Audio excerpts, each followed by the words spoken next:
then the king made a decree that every man that should hear the sound of the cornet, all these musical instruments, they should fall down and worship the golden image, and whosoever falleth not down and worship, that he should be cast into the midst of the burning fire furnace.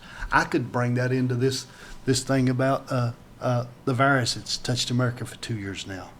People have the fear of this thing, the fear if we don't bow, if we don't listen, if we don't bow, we're going to be thrown into the fire.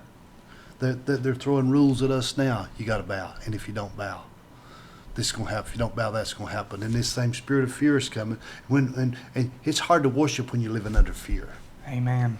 We got to make up our mind: live or die, sink or swim. I'm going to live for the Lord. The mask. I've been wanting to say this. I'm going to go ahead and say it. The mask mandate and taking the shot mandate, it is not a religious matter right now. My religious rights are not being persecuted because there's people that drink that's losing their job because they won't take the shot. There's nurses who are amazing people, but they don't believe in God, but they're losing their job because they won't take the shot. So the shot is not a religious persecution. It's a personal right persecution. This government we have now has attacked my personal rights, but I can't say that I'm doing this for Jesus. It's not gone that far yet. I'm doing it for my rights because there's wicked people. But this thing is also, it's brought a fear into our spirit. If I don't bow to this thing, it's going to get me.